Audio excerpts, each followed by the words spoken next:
Pendant ce temps-là, François Gabard, qui ne prendra pas le départ de la Transat AG2R, a choisi, lui, de se concentrer sur la course suivante, la prestigieuse Solitaire du Figaro. Il part s'entraîner dans les conditions de la course, c'est-à-dire seul, sur son bateau. Là, donc, mon objectif, c'est la Solitaire du Figaro. Cet été, fin juillet, ça part.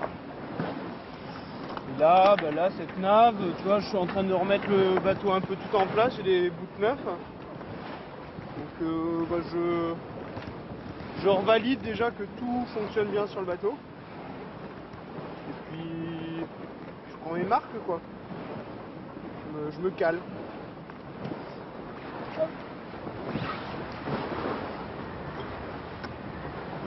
Là, le bateau il sort juste de chantier, je vais rester qu'un jour en chantier.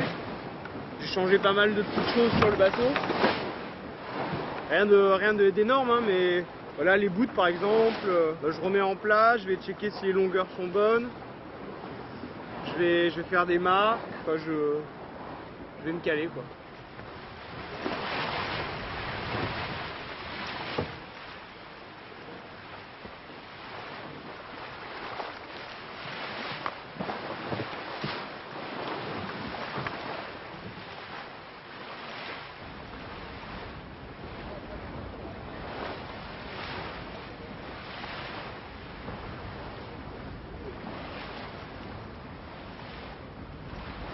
Pas encore né et je faisais déjà du bateau dans le ventre de ma mère. Donc ça m'a déjà, enfin je veux dire, ça arrive pas de nulle part, quoi. J'ai fait du petit bateau, l'Optimiste en l'occurrence. Et puis en fait, l'Optimiste ça m'a plu, je fais du bateau, j'ai continué, je fais de la voile olympique, je fais du tornado. Et à un moment donné, je pense que j'avais vraiment envie.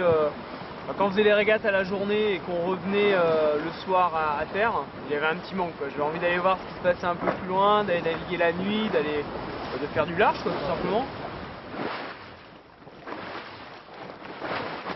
J'ai réussi à me faire embarquer en fait sur des bateaux. Donc j'ai continué à apprendre et puis un jour il y a la sélection Espoir Région Bretagne, c'était en avril 2008.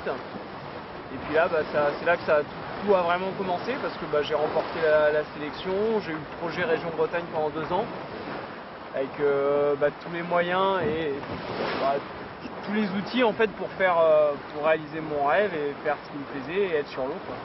Voilà, et donc je me suis retrouvé avec l'envie de faire ça, mais c'est loin d'être simple parce qu'entre l'envie de vouloir faire de la course au large et le fait d'avoir un bateau, un partenaire et de pouvoir en vivre parce que j'arrivais à un âge où à un moment donné il fallait travailler, donc voilà, ça a été 2 ans un peu galère parce que j'avais fini une école d'ingénieur, que quelque part j'avais tous les diplômes et j'avais tout ce qu'il fallait pour aller sur la vie active et trouver un boulot et faire comme tout le monde, mais non, j'avais pas envie, j'avais envie de faire ce qui me plaît, ce qui est d'être là, quoi, d'être en mer et de vivre ce que je vis aujourd'hui. Et donc voilà, et donc du coup j'ai persévéré, j'ai un peu galéré, mais j'ai continué, j'ai rien lâché.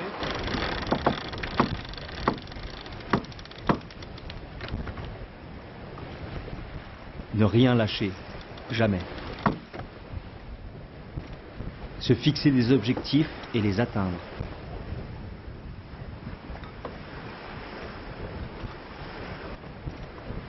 Mais garder aussi au fond de soi la même capacité d'émerveillement.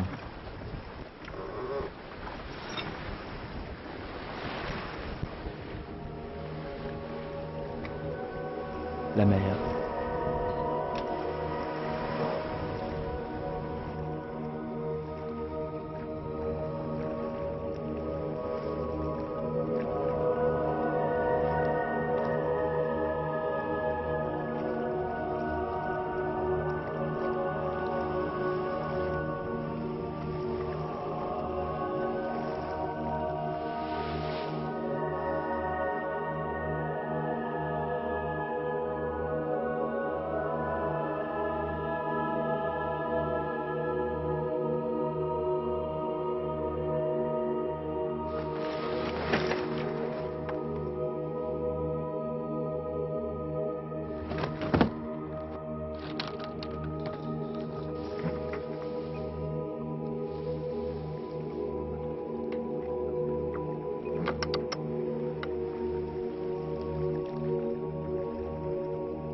Figaro, en course au large d'une manière générale, pendant une semaine, 15 jours, 3 semaines, 3 mois sur un tour du monde, bah, tu fais toujours quelque chose. C'est même quand tu dors, tu écoutes le bateau, donc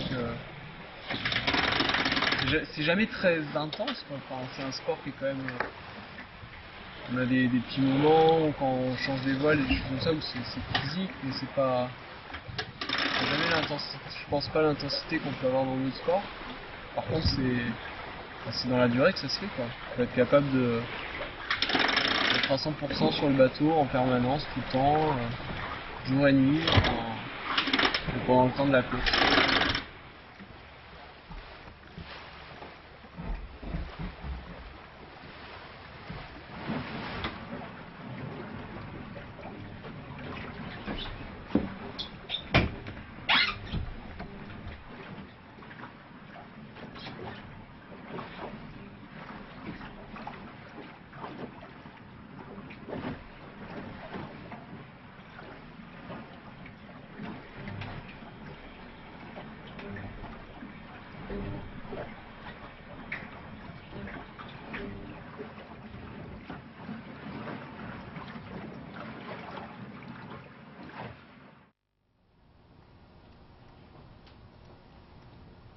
Quelques semaines plus tard, je retrouve François dans sa chambre d'hôtel à Brest. La solitaire du Figaro a commencé depuis déjà 2 semaines, il est 2e au classement général. Ce matin, nous sommes à quelques heures du départ de la 3e étape entre Brest et Kinsale en Irlande. Pour le moment, j'essaie d'anticiper un peu ce qui va se passer aujourd'hui. On a le départ dans du petit temps au près, avec vraiment du courant de face pour sortir le bout du goulet, donc ça va être un peu dur. Vous allez avoir de jolies choses à filmer parce qu'à mon avis, ça va être, on va être dans les cailloux, 40 bateaux au même endroit à essayer de passer, donc ça va être un peu le bordel. Si d'après ses analyses, François s'attend à un départ chaotique, il est loin de se douter combien les prochaines heures lui donneront raison. La rade de Brest lui réserve une surprise de taille.